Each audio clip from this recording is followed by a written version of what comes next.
Welcome to Aeonkeep, where the ancient legends live.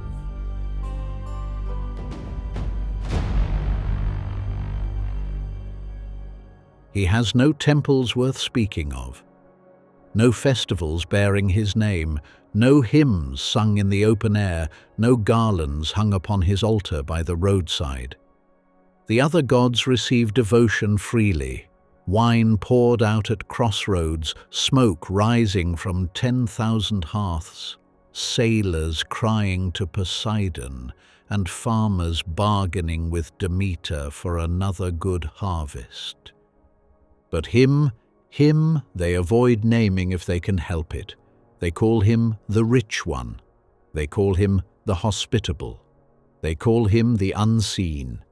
Anything but his name, spoken aloud in daylight by someone still breathing. And yet he rules the largest kingdom in existence. Every mortal who has ever lived, every mortal who will ever live, they all come to him in the end. Not just the wicked, not just the forgotten, everyone. The hero and the coward, the beloved and the unmourned, the king who built a dynasty and the slave who swept its floors. No prayer can delay the appointment. No sacrifice can cancel it. No god, not even Zeus himself, can reverse it once it has been made. His name is Hades, and he has been waiting for you. Today at Aeonkeep, the god of the dead, misread for centuries as a villain, reclaimed here as something far more disturbing, the one Olympian who is simply, unavoidably, necessary. The Greeks lived in intimate proximity with death. They buried their dead within sight of their cities. They consulted the deceased through ritual. Necromantia, the summoning of shades, was practiced at specific sacred sites, the most famous at Acheron in Epirus, where the rivers were said to flow close to the surface of the underworld. They decorated their funerary pottery with scenes from the world below. They took death seriously enough to build an entire theology around what happened after it. That theology was not uniform. The Greeks did not have a single sacred text, no fixed canon of doctrine handed down from a single divine authority. What they had was a living tradition, poets and priests, regional variation and local cult, with certain broad agreements that emerged across centuries of telling. Hesiod's Theogony, written in the 8th century BCE, gives us the genealogies and the cosmic wars. Homer's Iliad and Odyssey, roughly contemporary, show us the underworld in glimpses. Shades without substance, longing for the warmth of life. The Homeric hymn to Demeter, possibly 7th century BCE, is the primary ancient source for the story of Persephone's abduction and everything it set in motion. Later authors, Pindar, Virgil, Ovid, Plutarch, elaborated and sometimes transformed what came before. The portrait of Hades that emerges from this tradition is not the portrait popular culture inherited. It is stranger, more austere, and considerably more honest. In the beginning, or close enough to the beginning that it might as well be, there was Cronus. Cronus was a Titan, the youngest son of sky and earth, and he had overthrown his own father with a sickle of grey adamantine to rule the cosmos. He had then done what tyrants do. He had swallowed his children whole the moment they were born because a prophecy told him one of his offspring would one day do to him exactly what he had done to his father. Rhea, his wife, endured this 5 times. The 5th time she wrapped a stone in swaddling cloth and handed it to Cronus, who swallowed it without looking. The child she hid. His name was Zeus. When Zeus grew, he returned. He forced Cronus to disgorge what he had consumed. The 5 swallowed children came back, first the stone, then in reverse order of swallowing, the gods, Hestia, Demeter, Hera, Poseidon, and Hades. All of them had spent years in the belly of a Titan. None of them emerged unchanged. What followed was the Titanomachy, 10 years of war between the Olympian gods and the Titans for dominion over the cosmos. It is one of the great conflicts in all mythology, and Hades fought in it. He is not a peripheral figure in the war for existence. He fought alongside his brothers and sisters, and when the Titans were at last defeated and cast down into Tartarus, the deepest pit of the underworld, so deep it takes an anvil 9 days to fall from the surface of the earth to its floor. The 3 brothers divided what they had won. Zeus took the sky, Poseidon took the sea, Hades took the underworld. This division, recorded in the Iliad as Zeus's own account of it, was by lot, by the drawing of chance. It was not a punishment, it was a partition. Hades received the least desirable portion of the cosmos by the luck of the draw, and he ruled it with the same absolute authority his brothers ruled theirs. He was never cast out, he was never fallen. He chose his seat among the gods of Olympus so rarely that later ages sometimes forgot he belonged there, but the ancient Greeks did not forget. He was an Olympian, he was a king, and his kingdom was simply the largest one. His realm had geography. It had rivers and fields and populations of souls with different fates. But it is worth saying plainly, the clean, ordered map of the underworld that many people carry in their minds, the neatly divided rivers, the tripartite judgment, the precise geography of punishment and reward, is largely the work of later hands. Plato's philosophical dialogues and Virgil's Aeneid gave the underworld its most systematic architecture. What archaic Greek poetry offered was older and murkier, a grey, undifferentiated darkness at the edge of the world, a place of shadows and whispers rather than a charted kingdom. What the tradition does consistently record is this: the entrance was guarded by Cerberus, the great multi-headed dog, sometimes described with a mane of serpents, who permitted all who entered to pass and allowed none to leave. The newly dead crossed the Acheron, the river of woe, on the ferry of Charon, the gaunt ferryman who required payment, a coin left in the mouth or on the eyes of the dead. Those who could not pay wandered the near shore for 100 years. The Styx, whose waters were so sacred that even the gods swore binding oaths upon them, marked the boundary between worlds. The Lethe, the river of forgetting, appears more prominently in later Platonic and Orphic traditions as the waters souls drank before reincarnation. In archaic poetry, it is a quieter presence. The tradition of judgment and the apportioning of souls also developed over time.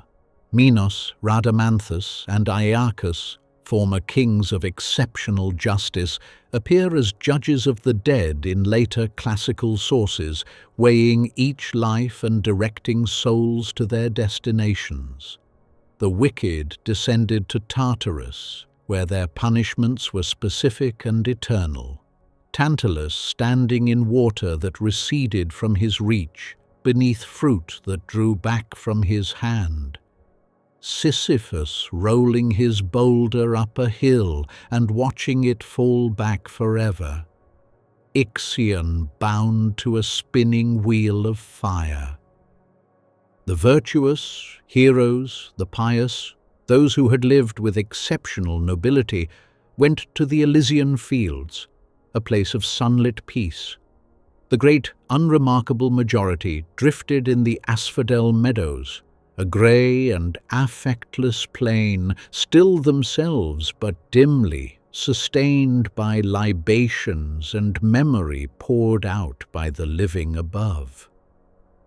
There was also a tradition, preserved most fully in the poetry of Pindar and elaborated within Orphic and Pythagorean mystery cults, of a cycle of reincarnation. Souls who achieved Elysium 3 times in successive lives earned a final passage to the Isles of the Blessed, a paradise beyond return. This was not mainstream archaic Greek belief. It belonged to specific religious and philosophical currents running alongside the broader tradition.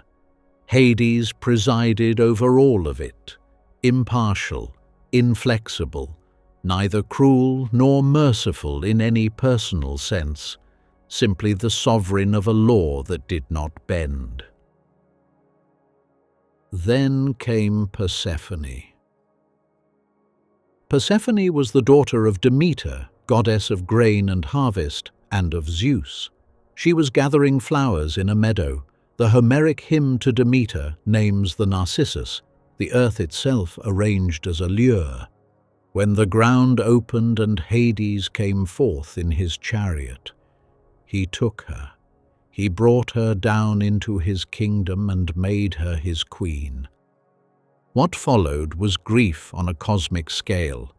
Demeter searched for 9 days without rest, neither eating nor drinking nor bathing, calling her daughter's name across the earth.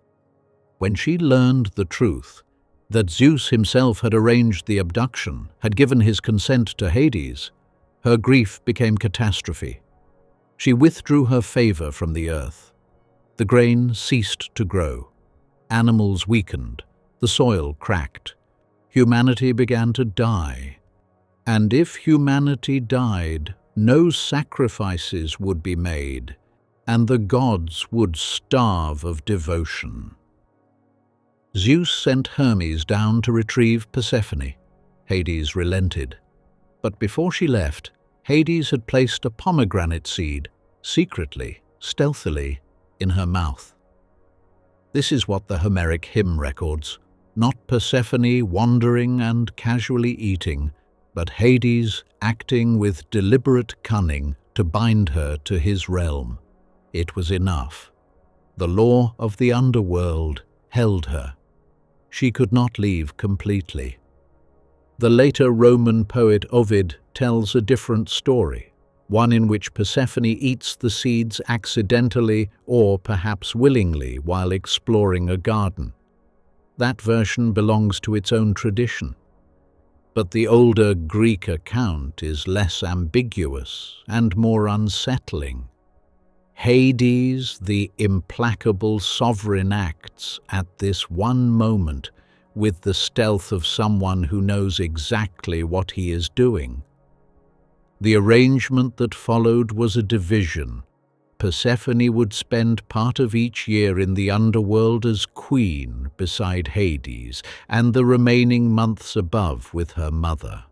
When Persephone descends, Demeter grieves, and the earth grows cold and bare. When Persephone returns, the world blooms again. The Greeks explained winter and spring, death and renewal through this single story. The cosmic law that governs the dead has a human face. A young woman who moves between 2 worlds and belongs entirely to neither. 3 times in the great myths, a living mortal descended into Hades and returned. Each visit is a form of testimony. Orpheus went down for love.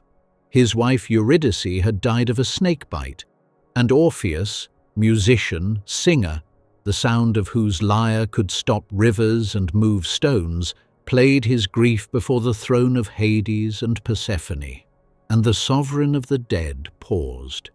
In that absolute dark, with music moving through it like something that had no right to exist there, the machinery of death hesitated. Hades was persuaded, not broken, not melted, but persuaded, and he relented.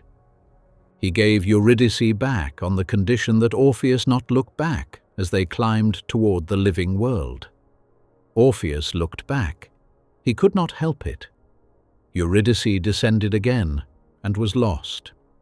The story tells us something about Hades that the villain reading misses entirely. The law bent once for love, and the law reasserted itself the moment love faltered. Hercules in the Roman tradition, descended as his 12th labor to bring back Cerberus. He succeeded with Hades's permission and on the condition that the dog not be harmed. Even the greatest hero in the Greek canon required the underworld king's consent. Odysseus visited the border of the realm in the Odyssey, pouring blood into a trench to draw the shades near enough to speak. Among the dead he met Achilles, who told him plainly, "Better to be the lowest slave on earth than to reign as king among the dead." The shades of the Odyssey are not peaceful. They are diminished. They hunger for what they no longer have. The underworld is not punishment. It is simply less. Less light, less substance, less everything that makes life worth living. It is the only honest eschatology. No promise of paradise for everyone, no threat of hell for the merely unlucky. Just the grey and necessary kingdom, ruled by a God who did not choose it and will not relinquish it, waiting, as he has always waited, for everyone who has ever breathed. The ancient sources are consistent on the essentials of Hades and diverge productively on the details. Hesiod's Theogony establishes Hades as one of the 6 children of Cronus and Rhea and records the 3-way division of the cosmos among the brothers. Homer's Iliad has Zeus confirm that the division was by lot. This is the most authoritative ancient statement that Hades received his domain by chance, not punishment. The Odyssey provides the most extensive early portrait of the underworld's atmosphere, a murky, undifferentiated darkness at the edge of the world, far less architecturally precise than the underworld that later tradition would build around it. The Homeric hymn to Demeter is the primary ancient source for the Persephone narrative. It is unambiguous on the question of the pomegranate seeds. Hades acts covertly to place the seed in Persephone's mouth, binding her to the underworld by stealth. Later authors, most notably Ovid in his Metamorphoses, present a softer version in which Persephone eats accidentally or willingly. Modern scholarship, including the work of classicist Helene Foley in her authoritative study of the Homeric hymn, has explored how the hymn centers female grief and female power in ways that later retellings frequently obscure.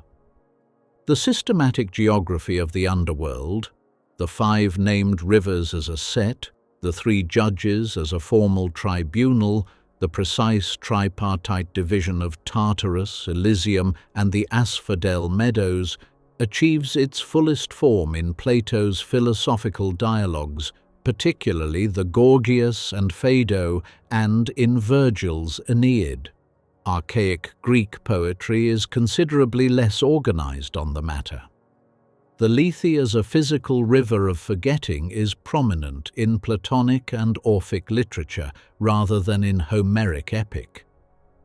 The reincarnation cycle ending at the Isles of the Blessed appears most clearly in Pindar's second Olympian ode and in the literature of Orphic mystery cult. Crucially, Hades in ancient sources is never conflated with Thanatos, the god of death itself, twin of Hypnos, the god of sleep, who physically conducted souls at the moment of dying. Hades is the sovereign, not the agent. This distinction collapses in later Western tradition, particularly once the Greco-Roman complex was filtered through Christian frameworks requiring a ruler of hell. Every mythology builds a kingdom of the dead, because every culture must explain where the dead go. The Greeks built theirs with a precision and a moral seriousness that most later traditions abandoned. The underworld of Hades is not designed for comfort. It does not promise reward to the righteous in any universal sense, nor does it threaten suffering to anyone except the genuinely wicked. The vast majority of the dead, the ordinary, the forgotten, the neither heroic nor monstrous, drift in grey fields, thinned versions of what they once were. There is something in that which feels more honest than paradise. Hades himself is the god no one wants to acknowledge and no one can avoid, the necessary ruler of the necessary truth that everything alive will stop. The Greeks did not love him. They did not pray to him by name. They understood in a way their mythology reveals with unusual clarity that some necessary things cannot be faced too directly. The question the myth leaves open is not whether you will go to Hades. You will. The question is what it means that the king who waits for you is not the villain the story made him, but something harder to dismiss, something just.